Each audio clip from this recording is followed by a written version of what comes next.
Hello, friends. Patrick Clark here. I'm here with Brian. How you doing today, Brian? Doing good, man. Countdown is on. Games are approaching. Yeah, I mean, we got about 5 weeks till the games, but instead of talking about the games, I think you have something cool planned for us. But before we talk about that, I think you wanted to talk about something else, right? Yeah, we're coming up on about 2 months. We launched on May 1st. When at this point we feel like we've given you guys an opportunity to see what we're all about. Many of you have known who I am, what I do, what we're about for years now. Patrick and I obviously have a lot of experience in this space, but new thing, B.Friendly Fitness. There's a big group of you guys that were jumping on board right away to support what we were doing, and we cannot express gratitude for that enough.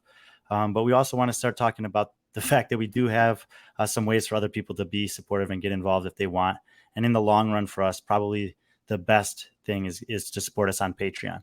We have a lot of plans and ambitions to continue bringing you guys cool and unique content, informative and accurate analysis and information.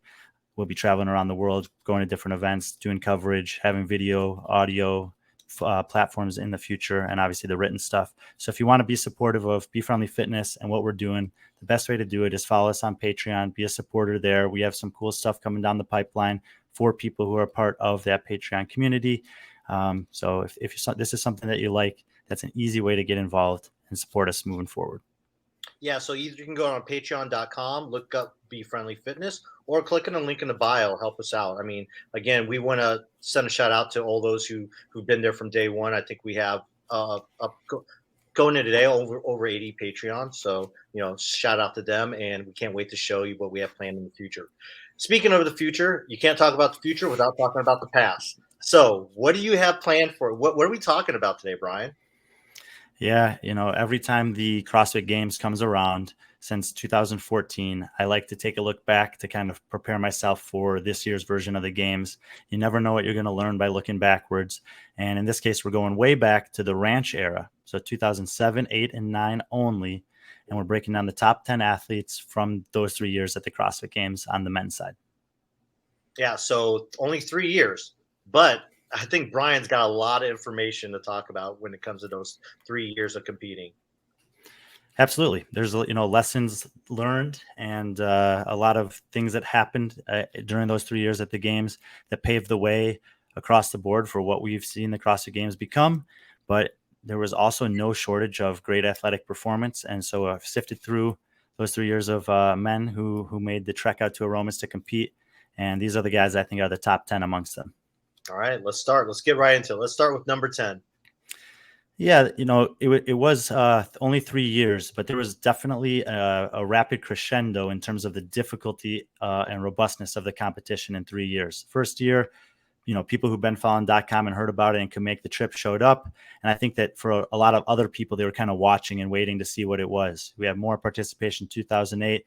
And then in 2009, Dave stepped up the game big time, basically twice as many workouts, a great deal of difficulty. Jason Kalipa famously said on one of the behind the scenes with Sevan, whoever the games in 2009 is not messing around. And sure enough, they weren't. 4 new faces came in and placed 1 through 4 that year, beating every returner from the previous 2 years. Last amongst those 4 is Steve Willis, 4th place in his only appearance in 2009, actually his only appearance ever at the games. But tremendous performance in 1 year, earns him the 10 spot on our list. He may be number 10 to you when it comes to performance, but he's number 1 in terms of tattoos. Look at that thing. That is amazing. I love it. I love it. And I want to give a shout out to CrossFit. I was able to find all these images just Googling through CrossFit. Went to the old CrossFit Games website and I was able to pull up a lot of these beautiful pictures. Yeah, these are great and really help give a picture of what some of these guys looked like back then. Obviously, incredible tattoo. And moving in number 9, you're going to see a guy who this is year 1 or 2 at the games, and you can see the physique that he has here. Brett Marshall, 2nd place in the inaugural year, only a few points behind the champion that year, takes an event win in the Hopper, iconic event from the first season, still holds a legacy in this space. He kind of was the first guy to do butterfly pull-ups in competition, small ninja-like athlete, very, very fit. And he comes in with that 2nd place, the 39th in 2008, and it warrants him the 9 spot. Yeah, I mean, you look at the physique on him outside of the swimming trunks, the old school swimming trunks. You look at him right there; he almost looks like a mirror image, body style, like Brent Fikowski. Yeah, extremely chiseled, well defined. Yep. Yeah. So moving on for 9 to 8, Mo Kelsey. Mo Kelsey, another guy who comes in 2009 and takes a third place overall in the competition, finishing about 10 spots ahead of Steve. He had some up and downs that year, but a bunch of good finishes. And, this is a good opportunity to say that like Kelsey did come back and compete the following year. But for us, we were only looking at those 3 years. Anything the athletes did after was not considered for this. So in terms of our criteria, 1 appearance, 3rd place in what we think was the most competitive year, Mo Kelsey, number 8. Yeah. I mean, got that cut off sleeve showing off a little bit of the tricep on that deadlift. Oh, all right. What do we got for number 7? I think that for the most part, we're going to, most of the rest of the list will be names that people are, even from like the modern era, are relatively familiar with. Obviously, Chris Spealler is as iconic as they get. And when it comes to fitness, this is the first time where it really gets to be a difficult conversation to have. I think that some people might be surprised that he's as low as 7. When you put his resume on paper, 4th, 10th, and 25th, he did have 4 event wins in just 3 years. And obviously those numbers play very well. But basically, there were quite a few good performances that year. And as good as Chris was, he never came out on the podium. He had some poor performances to offset those great performances, being the reason for that. And the accomplishments that Chris has had as an athlete, and then going on to lead his community in Utah out there, he's been a great staple in this space forever and extremely well respected by everyone, rightfully so. He comes in at 7th on our list for the ranch era, though. Yeah, but he comes number 1 in another category, probably playlist. He could probably sell the playlist from the ranch era for some money. What is that? I used to have one of those. Those little pods, the iPod. It was called the Clip, the iPod Clip. I mean, you're not wrong. Like the attire and the apparel and the whole presentation of the athletes from back then it's actually really cool to look back and kind of look to how far we've come at this point. Yeah, Dave has really done amazing things in terms of evolution of the sport, even from 2009 to 2010, which we'll probably cover in a couple of weeks here, the evolution of the sport. So great job, Chris. I love the headsets. Hopefully, I wonder if he still has that stuff. We should ask him that sometime. All right, moving on to number 6. Number 6, we got the big man, Tommy Hackenbruck. He makes his games appearance debut in 2009, finishes 2nd place, barely 2nd place, and takes an event win in the infamous sledge workout. Tommy's a big, strong dude, much like Chris, has gone on to have an incredible career, not just as an athlete, but as a coach and a leader in this community, still coaching athletes and teams currently. And, if you dive into the article that I wrote about this, the margins were small. He barely lost that year. He had a really, really good performance overall. 1st place on an event, 2nd place on an event, 9th place, 7th place. And this field was, bigger in terms of total volume than we have now. And it's just a matter of how do you value athletes that showed up 3 years at the games compared to 1. And it's a really difficult thing to do, especially when we already know that the landscape of competitors from 2007 to 8 to 9 was consistently different. So definitely could have had an argument for Tommy being a little bit higher than this, or the winner that year being a little bit lower, but ended up kind of filtering him in here at number 6. And obviously very, very deserving of being here. Oh, yeah. And like I said, this was the beginning of great things ahead of him, especially in the team division for Tommy. So, we probably won't see him. We probably will see his name again at some point. Moving on to number 5. This is someone you know. Yeah, James Fitzgerald. I have had a chance to meet him. I went on and did OPEC certification there a few years back. And he's the inaugural games champion, OPT. 1st place 2007, comes back 12th in 2008, 13th in 2009. And actually, relative to a lot of other athletes who competed those 3 years, the drop off in the 3rd year, especially 2009, was less than most other people. We saw Brett Marshall, for example, go from 2nd to 39th in 1 year. In the totality of those 3 years, James is still able to hold on to 3 finishes of 13th or better. So very solid across the board there. And again, this is where those margins just get difficult to assess. But whether you think he should be higher or lower on the list, no doubt an icon from that era, the original champion. And, if you don't know much about James Fitzgerald in general, there's actually a bunch of great content out there that you can check out. He's a fantastic mind in the fitness world. That he is, and like you said, he was able to take the methodology and turn it into something else that he was able to package for those people that follow OPEX out there. And you actually were able to find multiple pictures for some of these guys, and the picture that's on the website has a little Easter egg watching him do a deadlift in the background. So if you haven't checked it out yet, go check that out and see if you recognize that face. I'm glad you caught that.